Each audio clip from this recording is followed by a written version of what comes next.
Bien, buenas noches, estimados alumnos del grupo 02 de la asignatura Introducción a las Relaciones Internacionales.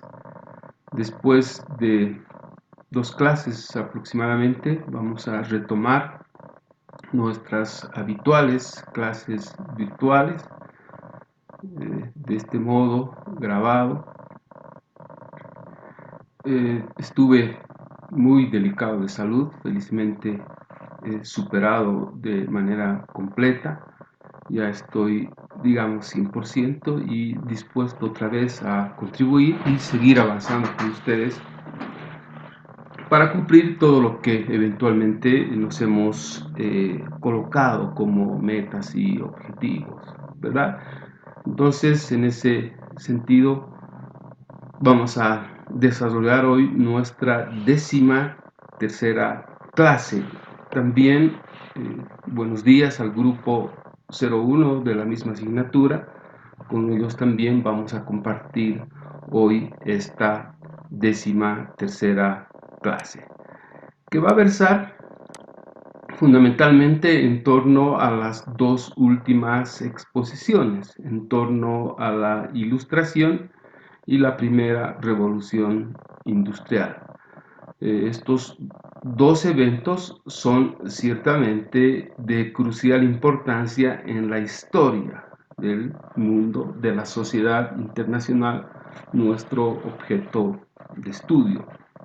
Como hemos visto, después de las exposiciones, de las presentaciones de los alumnos, el docente va a realizar un resumen subrayando y enfatizando lo que considera más importante, ¿no?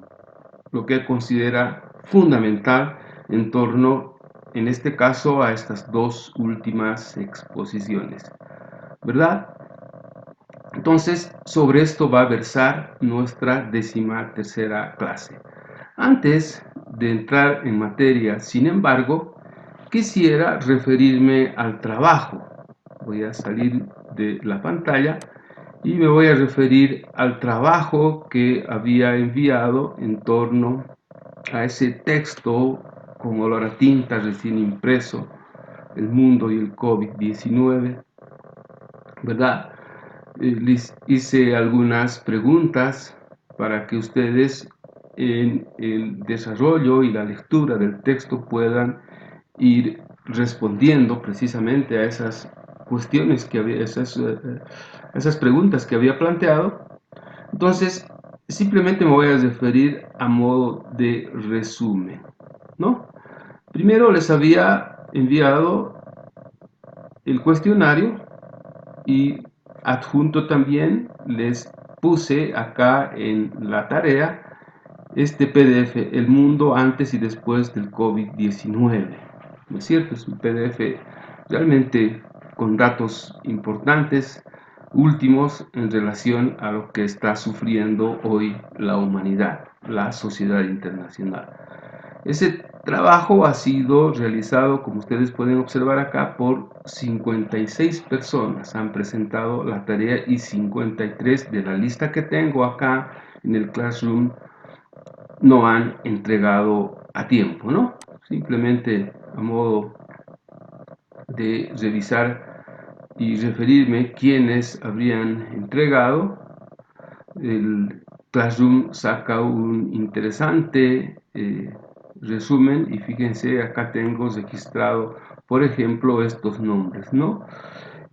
Abigail Panoso, Álvaro Beizaga, Andy Aira González, y fíjense cómo nos dice el Classroom, tarea entregada, y así sucesivamente, ¿no es cierto? Entonces, si ustedes pueden apreciar, el Classroom tiene esta extraordinaria virtud de registrar los trabajos enviados a tiempo, incluso no los acepta aquellos trabajos que son enviados fuera del tiempo que se establece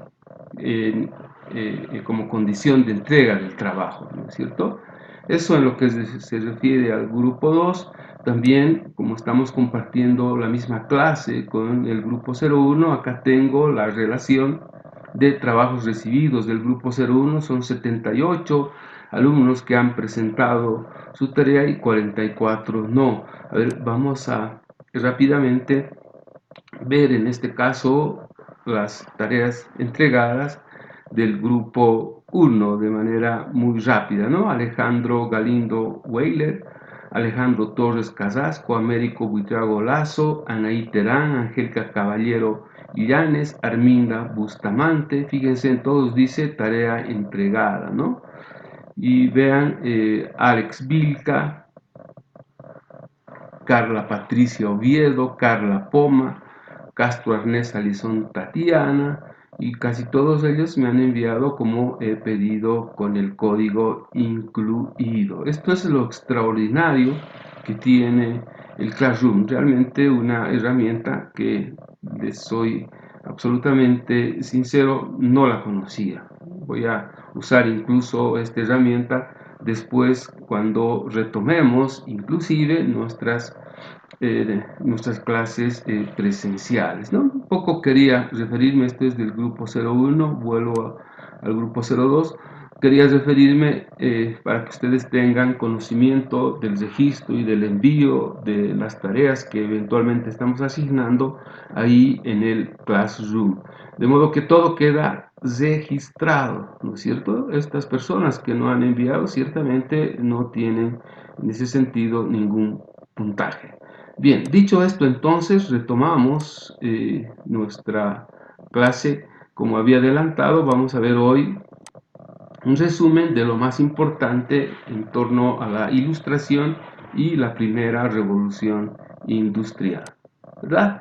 Bien, vayamos a la ilustración. Veamos en principio los antecedentes. Bien, entonces con ustedes también hemos visto estos otros momentos trascendentales, ¿no? La Alta Edad Media, la Baja Edad Media, el Renacimiento, recuerdan, fue producto de una presentación también en la antepenúltima clase, y en el Renacimiento tenemos dos eventos que considero de vital importancia resaltar nuevamente, ¿no? Por un lado, el invento de la imprenta, y lo que es más importante como resumen del Renacimiento, aquel movimiento intelectual, obviamente, cultural también, que propugnaba la separación definitiva entre iglesia y Estado, ¿no es cierto? Esta dualidad se había mantenido durante cerca de 10 siglos en todo el periodo de la Alta Edad Media y la Baja Edad Media, con todas las secuelas y aquellos nocivos, perniciosos efectos para la razón y el conocimiento, ¿verdad? Entonces el mundo sigue avanzando y llegamos después de estos eventos, fíjense, después de esto, que para mí es esencial en la historia de la humanidad, en la historia de la sociedad internacional, llegamos a la Ilustración, que es básicamente el siglo XVII, conocido también como siglo de las luces, ¿verdad? Entonces, este siglo de las luces podría ser definida como el pensamiento cultural dominante de la Europa del siglo XVII, ¿no? Donde se coloca, por eso siglo de las luces, ¿no? Se coloca especial acento en la razón y el conocimiento, ¿verdad? Aquello que ya en el iluminismo griego, 500 años antes de Cristo, Platón, Sócrates primero, luego Platón y todos los filósofos que siguen, habrían propugnado, ¿no? Dejar atrás ese mundo dominado fundamentalmente por las creencias, por las supersticiones, y encontrar explicaciones a los diversos fenómenos y problemas de la sociedad, de la naturaleza, de la humanidad, entregando una porción, yo diría, importante de las explicaciones al conocimiento y la razón. Luego hemos tenido toda esa etapa oscura, si quieren, de la Edad Media y nuevamente retomamos acá, ¿verdad? Retomamos aquello que ya había sido reivindicado en el iluminismo griego, es decir, el colocar el acento a la razón y al conocimiento humano en todas nuestras actividades, ¿no? Es decir, brindar luces a la humanidad para definitivamente sacarnos de las tinieblas, de la ignorancia, y esa fue la característica, como ustedes han visto, de toda la Edad Media, ¿no es cierto?, otorgándole a la razón un lugar fundamental. De ahí que proviene precisamente este nombre, ¿no? El siglo de las luces. A propósito, dicho sea de paso, no pueden olvidarse ustedes de la metáfora de la caverna, que nos habla mucho también de la oscuridad, de las penumbras, ¿no? Y de las luces. En este caso, la luz es el conocimiento y la razón, ¿verdad? Entonces vean, lo único que puede salvar a la humanidad de la barbarie, la miseria y la opresión y la ignorancia es el estudio y el conocimiento, ¿verdad? Todo esto, metafóricamente hablando, se refiere a la luz, ¿no es cierto? Esta es la luz de la humanidad. Esta es la luz del mundo, la razón y el conocimiento, ¿verdad? Entonces, también en el Renacimiento se inició aquello que ya había sido propugnado con muchos autores y además, ciertamente, de por medio también mucho sacrificio, castigo, muertes, porque eh, ha sido difícil superar esa etapa oscura de la Edad Media, ¿no es cierto? Entonces, luego de la separación de Iglesia y Estado, que se inicia en el Renacimiento, en el siglo de las luces, sobre la base del conocimiento y la razón, comienzan a irrumpir estos planteamientos que son fundamentales, ¿no? La organización del Estado moderno en torno a la idea de república, ¿verdad? Porque estamos hablando ya del fin, inicios del fin, perdón, del sistema monárquico feudal, de ese poder vertical, de ese poder absoluto. Entonces, ¿cómo nos organizamos como sociedad, verdad? Entonces, es en el siglo de las luces donde irrumpen estas ideas que son fundamentales y, ojo, vigentes hasta hoy, ¿no? En realidad, vean, en este siglo de las luces, un gran autor, Juan Jacobo Rousseau, en su extraordinaria obra El contrato social, él propugna la necesidad de la existencia de un contrato entre gobernantes y gobernados, entre, si quieren, sociedad civil y Estado, ¿no es cierto?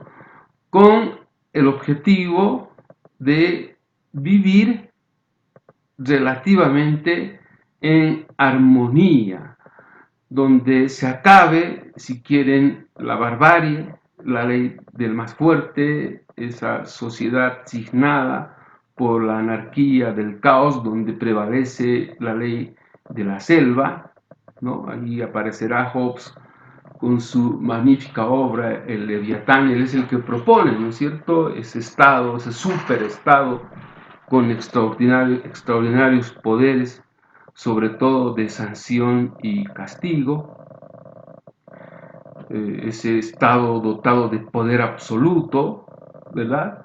para garantizar una vida en sociedad relativamente armoniosa, ¿no? Entonces, acá en el siglo de las luces se propone esto que es fundamental.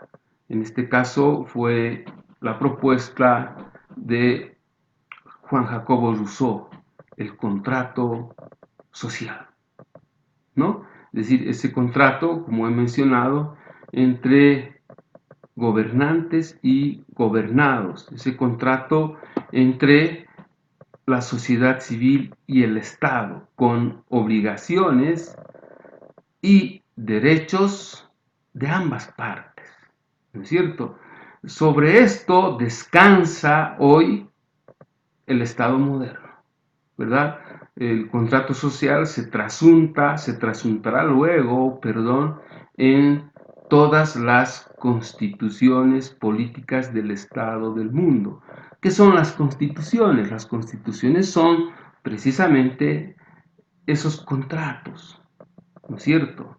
Esos contratos donde se establecen los aspectos más importantes, ¿no? Para la convivencia, el desarrollo de la sociedad de un modo más o menos armónico, ¿verdad? También, vean, en torno a la idea de la república, se plantea también en el siglo de las luces esta organización del Estado, pero con este concepto que es fundamental: separación e independencia de poderes. Será John Locke el precursor de esta magnífica idea, y como he mencionado, sobre estos conceptos descansa hoy el Estado, el diseño del Estado moderno, ¿no? Vean, separación e independencia de poderes, ¿verdad? Aquello que hoy en día precisamente está en bastante observación y cuestionamiento, sobre todo en la era del movimiento al socialismo, porque el poder ejecutivo había tomado, ¿no es cierto?, el poder judicial, el poder electoral también, ¿verdad? El poder legislativo. Acá John Locke nos plantea esta noción que es fundamental para el desarrollo de cualquier Estado de Derecho: separación e independencia de poderes, ¿no? También, en este caso, ha sido el barón de Montesquieu el que nos plantea en esa idea de separación de poderes, pero nos plantea esta otra, que es un complemento, ¿no? El equilibrio de poderes. ¿Qué significa equilibrio de poderes? Que ninguno de los poderes, tanto el legislativo, el judicial o el ejecutivo, tiene primacía sobre otro. Todos tienen exactamente el mismo nivel, ¿no es cierto? Y será en los contratos sociales, es decir, en las constituciones políticas que se van a conformar, desarrollar luego, las que establecerán, por ejemplo, aquella noción de pesos y contrapesos, ¿no es cierto?, para que ningún poder se extralimite de sus atribuciones y funciones. Se redactarán pues artículos y además estos frenos que son fundamentales, ¿no? Y además ese control cruzado también que deben existir entre esos poderes para que exista lo que todos nosotros hoy propugnamos, ¿no? Para que exista lo que se conoce como el Estado de Derecho, ¿no? Vean, también es en el siglo de las luces donde se otorga un valor fundamental en la humanidad, que es la libertad de pensamiento y la libertad de expresión. El principal, yo diría, autor quien,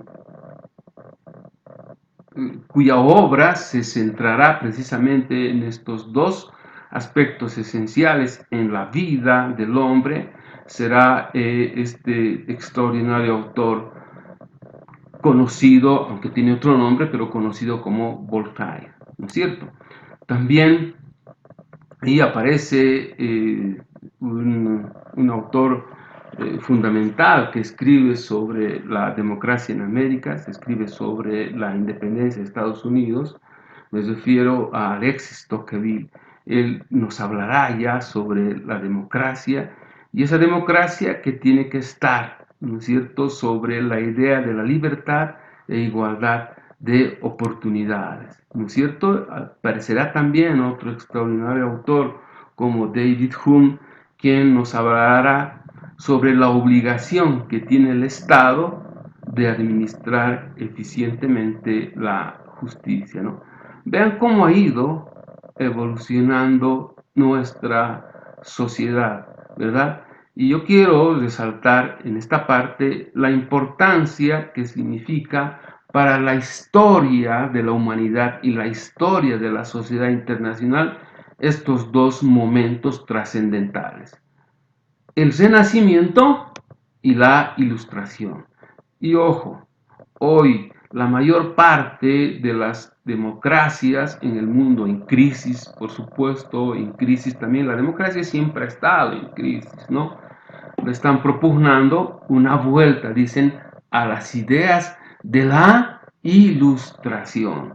Vean qué momento para la humanidad, qué momento para la sociedad internacional este siglo de las luces, ¿verdad? Bien, ya culminando esta parte me voy a referir a los principales exponentes y representantes en lo que nos interesa de la Ilustración. Por un lado tenemos a John Locke, como les había mencionado, él es el que nos habla, el precursor, si quieren, de la idea de la independencia y la separación de poderes. Tenemos a Voltaire, quien nos habló sobre la libertad de pensamiento y la libertad de expresión. Juan Jacobo Rousseau, el contrato social. Montesquieu, el espíritu de las leyes, donde nos habla precisamente sobre el equilibrio de los poderes, sobre pesos y contrapesos. David Hume, que nos hablará sobre la democracia. Y ciertamente estos son los representantes, yo diría, más destacados, aunque hay también una otra buena cantidad de exponentes importantes, pero yo he considerado en esta parte, por el momento, simplemente resaltar a estos extraordinarios autores de la Ilustración. Eso es la Ilustración. Quería subrayar esto que considero esencial, que todos ustedes, los alumnos de Relaciones Internacionales, conozcan en torno a este momento trascendental en la historia de la sociedad internacional, cual fue precisamente la Ilustración. Culminada esa parte, entonces, me voy a referir ahora, cambiando, si quieren, radicalmente el foco de nuestra concentración a este otro evento, la primera revolución industrial. Y en la primera revolución industrial vamos a usar el siguiente esquema. Vamos a ver primero antecedentes históricos y vamos a resaltar todas las transformaciones que ha provocado en el mundo esta primera revolución industrial. Veamos entonces ahora los antecedentes históricos. Bien, no podemos dejar de mencionar en la primera revolución industrial el invento de la máquina de vapor, ¿no?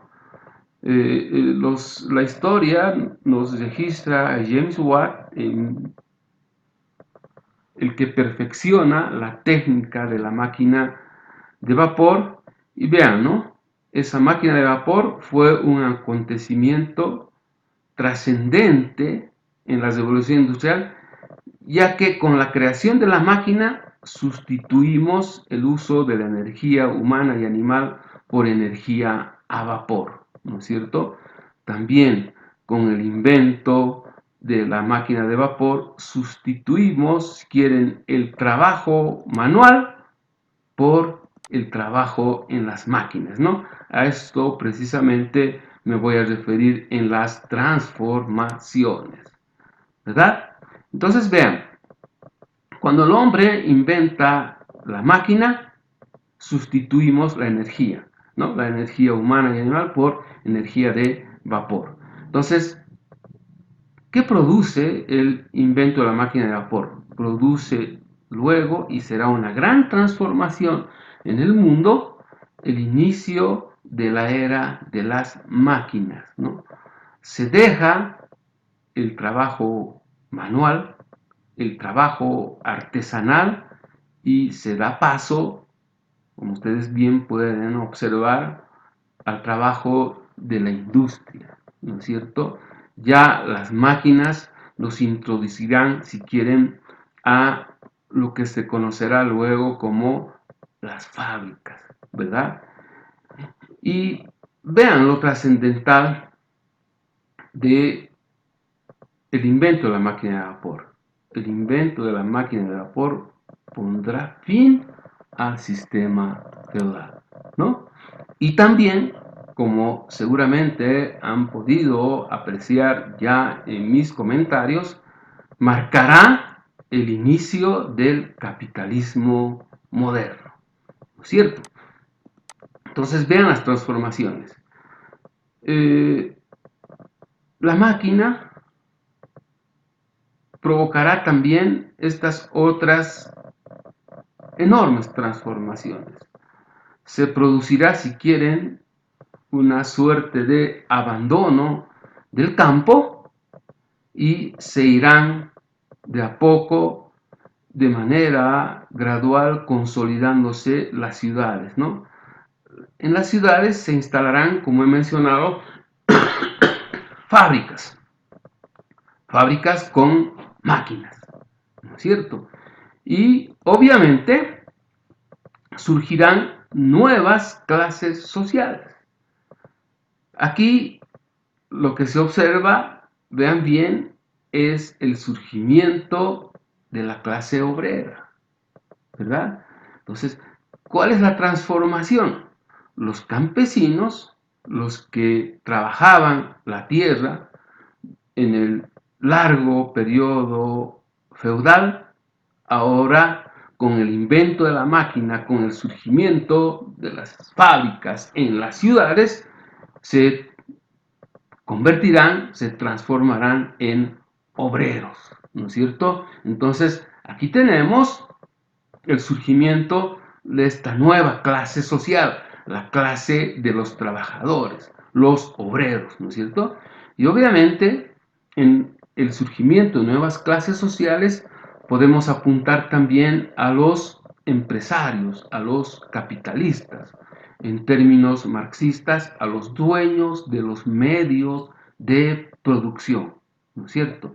Vean esas dos nuevas clases sociales que tiene lugar precisamente a partir de el invento de la máquina de vapor que da inicio a la primera revolución industrial, ¿no es cierto? Entonces, vean cómo se producen, cómo la primera revolución industrial, en este caso el invento de la máquina de vapor, va a cambiar de manera radical, ¿no es cierto?, la sociedad y el mundo.